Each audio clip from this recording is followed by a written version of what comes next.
Bweyogera kuzaala waliwo abaana bangi ab'obuwala abatya olw'ensonga ezitali zimu omuli obulamu bw'abakyala obusigala musanya nga bagenza okuzaala. Okusinziira ku bibalo biraga nti abakyala 343 kwaba abakyala 10,000 abagenda okuzaala mu malwaliro mu nnyaffe Uganda obulamu bwabwe busigalayo nga bw'ogeraageranya n'ensi yonna Uganda ekwata ekifo kya 36 ku bakyala abafiira musanya. Wabula kino kyandibanga kinogeddwa eddagala ab'ekibiina ky'obwannakyewa ekya Saving Mothers Giving Life ekyatandika n'enteekateeka ey'okwetegereza disitulikiti ezitali zimu ezitambuliramu embeera eno ekyasinze okuba embi. Okusinziira kwa alipoota gye bafulumiza eraze nti waliwo akamwenyumwenyu eri abakyala abazaala. Okusinziira kunoonyeza ku bakoze okumala ebbanga lya myaka 5 okwetoola disitulikiti ezisoba mu 5 kulaze nti omuwendo gw'abakyala abafiira musanya gukendedde ebitundu 45 ku buli 100 n'amalwaliro mu bitundu bino abaana abazaalibwamu nawo gweyongedde ebitundu 3 ku buli 100. Disitulikiti omukoleddwa okunoonyeza kuno mubaddemu Kabarole, Kibale, Kamwenge, Kyenjojo, Noya, Gulu, Padeo, Lila, Apach ne Dokolo. Okusinziira ku minisita w'ebyobulamu General Thacheng, enkola eno bwekoze kyamaanyi nnyo era nti baakugibunyisa ebitundu by'eggwanga ebirala. Infrastructure was refurbished. Neonatal resuscitation was trained. All the health workers were trained in neonatal resuscitation. And medicines were made available. That was addressing quality services.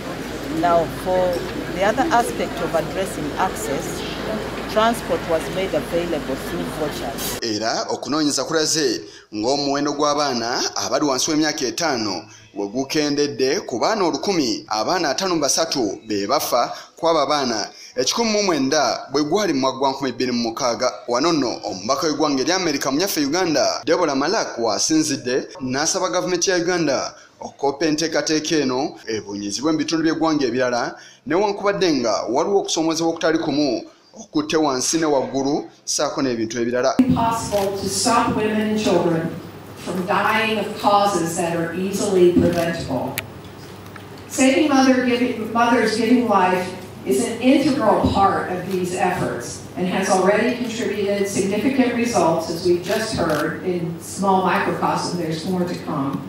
Leveraging and complementing programs working to prevent mother-to-child transmission of HIV through our PEPFAR program, complementing PEPFAR intensive efforts, including SMGL. Minisita w'ebyobulamu General Thacheng ategeezezza ng'enteekateeka eno bw'eri enkulu era ebazibudde amaaso. To ensure that the lessons we have learned from this program is rolled out to the entire country.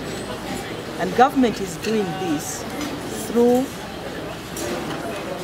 a project whose funding was got from a loan, and we are calling it the results-based financing. Results-based financing means that you are paid for quality services that you offer. Enkola eno tetandikidde mu nnyaffe Uganda, yaliko mu ggwanga erya Nigeria, eri ne mu ggwanga erya Nigeria, ng'eno abakyala abafiira musanya omuwendo gwakendeera ku bitundu 28 ku buli 100 mu myaka 2.